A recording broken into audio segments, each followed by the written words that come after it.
Best health packages up to 80% discount. Tirumala Diagnostics.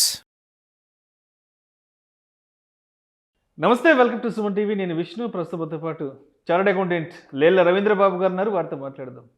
Sir నమస్తే. Sir Ravindra Babu గారు. నమస్తే అండి విష్ణు గారు. సార్ రవీంద్రబాబు గారు, చాలామంది ఇండియన్స్ ఉన్నత చదువుల కోసమనో లేదంటే ఉద్యోగాల కోసమనో విదేశాలకు వెళ్ళి సెటిల్ అయిపోతుంటారు. సో అలా సెటిల్ అయిన వాళ్ళని ఎన్ఆర్ఐలు అంటుంటాం. మరి అటువంటి ఎన్ఆర్ఐలు ఇండియా విషయానికి వచ్చేటప్పటికి ఎటువంటి యాక్టివిటీస్కి దూరంగా ఉండాలి అంటారు విదేశాల్లో సెటిల్ అయిన ఇండియన్స్? సో విష్ణు గారు, మీకు తెలిసి ఇప్పుడు అద్దులు చెరిగిపోయాయి.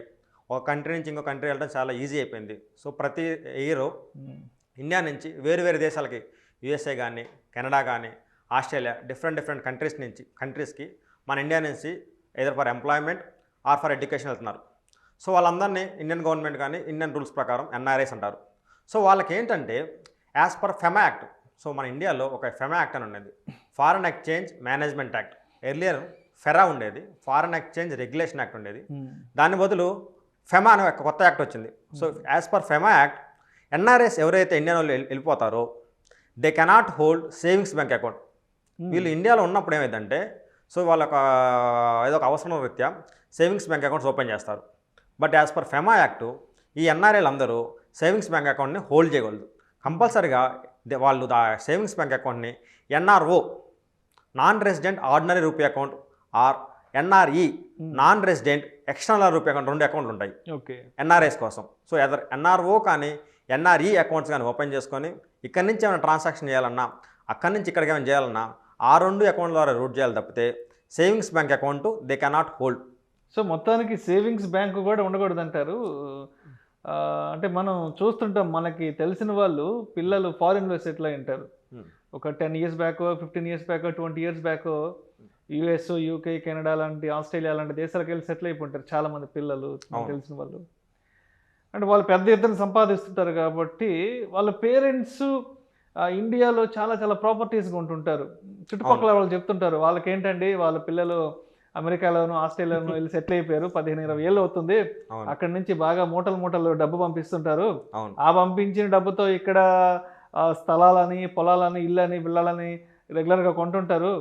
వాళ్ళ పిల్లలు సెటిల్ అయిపోయారు కదా అంటుంటారు. మరి అలా ఫారిన్లో సెటిల్ అయిపోయిన వాళ్ళు డబ్బు ఇండియాకి పంపించి పెద్ద పెద్ద సూట్ కేసులు పంపించి మరి ఇండియాలో చాలామంది ప్రాపర్టీస్ కొంటుంటారు కదా. సో అంటే అది ఎట్లా పాసిబుల్ అవుతుంది అంటారు? అంటే యాక్చువల్లీ దీని ప్రకారం ఏంటంటే విష్ణు గారు, NRIs can by investment properties.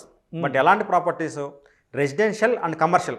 ఒక ఇల్లు కానీ, ఒక హౌస్ ప్రాపర్టీ కానీ, ఒక ఫ్లాట్ కానీ, ఇలాగా రెసిడెన్షియల్ అండ్ కమర్షియల్ ప్రాపర్టీస్ని ఎన్ఆర్ఐస్ క్యాన్ బై, కొనుక్కోవచ్చు. బట్ రిస్ట్రిక్షన్ ఏంటంటే ఓన్లీ అగ్రికల్చర్ ల్యాండ్ కానీ, ఫామ్ ల్యాండ్ కానీ, ప్లాంటేషన్స్, ఈ మూడింటిని ఎన్ఆర్ఐలు కెనాట్ బై. సో అక్కడ ఎన్ఆర్ఐ ఎవరైతే ఇండియాలో నుంచి వెళ్ళిపోయి ఎన్ఆర్ఐ యూఎస్లో కానీ ఏదైనా కంట్రీలో ఉన్నారో ఆ ఎన్ఆర్ఐలు commercial or residential properties they can buy. Commercial కానీ రెసిడెన్షియల్ ప్రాపర్టీస్ కొనుక్కోవచ్చు. బట్ అగ్రికల్చర్ ల్యాండ్ కానీ, ఫామ్ హౌస్ కానీ, ప్లాంటేషన్, అలా మూడింటిని దే కెనాట్ బై. వాళ్ళు వాటిని కొనకూడదు. బట్ ఆర్బీఐ దగ్గర నుంచి ముందే ప్రేయర్ అప్రూవల్ తీసుకుంటే, అప్రూవల్ తీసుకొని దే క్యాన్ బై. సో నార్మల్గా అయితే they cannot purchase agriculture land, farm land or plantations. RBI దగ్గర నుంచి పర్మిషన్ వస్తే దే క్యాన్ బై. అయితే ఇంకొక విషయం మనకు గుర్తుంచుకోవాల్సింది, ఎన్ఆర్ఐలు అంటే కొంతమంది ఇండియా నుంచి వెళ్ళిపోయినారు కాబట్టి చాలామంది వాళ్ళకి తాతల దగ్గర నుంచి, తండ్రుల దగ్గర నుంచి కొంత అగ్రికల్చర్ ల్యాండ్ పూర్వాంతరం వస్తూ ఉండిద్ది. అలాంటి ల్యాండ్ మాత్రం ఇన్హెరిటెన్స్ అనే ల్యాండ్ వస్తే అలాంటి వాటిని వీళ్ళ పేరు మీద రిజిస్ట్రేషన్ చేసుకోవచ్చు. ఇన్హెరిటెన్స్ వారసత్వపూర్వంగా వస్తే వీళ్ళ పేరు రిజిస్ట్రేషన్ చేయించుకోవచ్చు. కానీ వీళ్ళు స్వతహాగా ఎన్ఆర్ఐ స్టేటస్లో ఉండి అగ్రికల్చర్ ల్యాండ్ కానీ, ఫామ్ ల్యాండ్ కానీ, ప్లాంటేషన్స్ని కొనకూడదు. అలానే సేవింగ్స్ అకౌంట్, బ్యాంక్ అకౌంట్ని హోల్డ్ చేయకూడదు.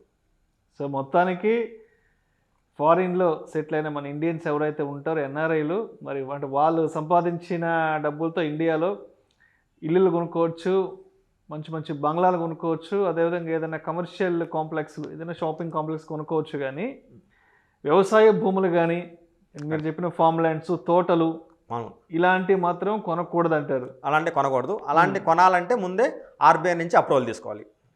ఓకే. బట్ వారసత్వపూర్వంగా ఏమైనా వస్తే వాటిని వెళ్ళిపోయడమే రాసుకోవచ్చు. రైట్. సో అయితే ఇప్పటి వరకు అంటే ప్రాపర్టీస్ విషయానికి వస్తే ఎలాంటి ప్రాపర్టీస్ కొనకూడదు అనే దాని గురించి మాట్లాడుకున్నాం కాబట్టి ఇన్వెస్ట్మెంట్స్ విషయానికి వస్తే మరి ఫారెన్లో సెటిల్ అయిన మన ఇండియన్స్ ఎన్ఆర్ఐలు ఈ స్టాక్ మార్కెట్ ఇన్వెస్ట్మెంట్స్ కానీ అదేవిధంగా మ్యూచువల్ ఫండ్ ఇన్వెస్ట్మెంట్స్ అట్లాంటివి ఏదైనా చేయొచ్చు అంటారా ఇండియాకి సంబంధించి? ఇన్వెస్ట్మెంట్కి వస్తే అండి ఇప్పుడు 2 టైప్స్ ఆఫ్ ఇన్వెస్ట్మెంట్. ఒకటి ఆల్రెడీ మనం డిస్కస్ చేసాం, ఏది property investment. With respect to shares వచ్చేసరికి ఒక ఫస్ట్ రెస్ట్రిక్షన్ ఏంటంటే they cannot invest in public provident fund, PPF లాంటి స్కీమ్స్లో they cannot invest. Next small savings ఉంటాయి, అలాంటి స్కీమ్స్లో దే కెనాట్ ఇన్వెస్ట్. ఇంకా షేర్స్కి వస్తే they can buy some shares. కొన్ని కంపెనీల షేర్స్ని వీళ్ళు కొనొచ్చు, బట్ కొన్ని కంపెనీలు ఒక 500 to 600 కంపెనీస్ని ఆర్బీఐ బ్లాక్ చేసేసింది. అవి most related to government and banking sector, like Yes bank, ICICI bank, అలా కొన్ని కంపెనీస్ని ఒక షేర్స్ని ఆర్బీఐ రిస్ట్రిక్ట్ చేసింది. ఆ లిస్ట్ మొత్తాన్ని ఆర్బీఐ వెబ్సైట్లోను, ఎన్ఎస్డిఎల్ వెబ్సైట్లోను, సిడిఎస్ఎల్ వెబ్సైట్లో పెట్టింది. ఆ రిస్ట్రిక్టెడ్ కంపెనీస్ యొక్క షేర్స్ మాత్రం 500 to 600 ఉంటాయి. ఆ రిస్ట్రిక్టెడ్ కంపెనీస్ యొక్క షేర్స్ మాత్రం దే కెనాట్ బై. రిస్ట్రిక్షన్ లేని మిగిలిన company shares they can happily by. Okay, ఆ షేర్స్లో వాళ్ళు ఇన్వెస్ట్ చేయొచ్చు అని ఎంత లంసం అయినా ఇన్వెస్ట్ చేసి షేర్స్ని కొనొచ్చు.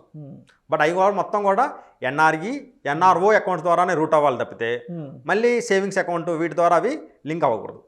సరే, అంటే ఇప్పుడు మీరు చెప్పారు డూస్ అండ్ డూ నాట్స్ ఏంటి అనేసి. సరే, కొంతమంది ఇవన్నీ ఆలోచించకుండా తర్వాత చూసుకుందాంలే, ఏం కాదులే, ఏదైనా ప్రాబ్లమ్స్ వస్తే నెక్స్ట్ ఏదైనా మ్యానిపులేట్ చేద్దామనో తర్వాత మేనేజ్ చేద్దామనో అని మీరు చెప్పినట్టుగా, సో అక్కడి నుంచి వచ్చిన డబ్బుతో ఇక్కడ మరి ఏదైనా అగ్రికల్చర్ ల్యాండ్స్, ఫామ్ ల్యాండ్స్ కొన్న తర్వాత అది ఏదైనా అంటే దానికి సంబంధించి ఏదైనా నోటీస్ వస్తే, మనకి ఏదైనా ఇన్కమ్ ట్యాక్స్ డిపార్ట్మెంట్ నుంచో లేకపోతే ఇంకెక్కడి నుంచో నోటీస్ వస్తే దాని తర్వాత పర్యవసనాలు ఏ విధంగా ఉంటాయంటారు? విష్ణు గారు, ఇక్కడ ఇన్కమ్ ట్యాక్స్ డిపార్ట్మెంట్ నుంచి నోటీస్ వస్తే ఇబ్బంది లేదు. ఎందుకంటే ఇన్కమ్ ట్యాక్స్ డిపార్ట్మెంట్ ఏమైందంటే if you have income you pay tax.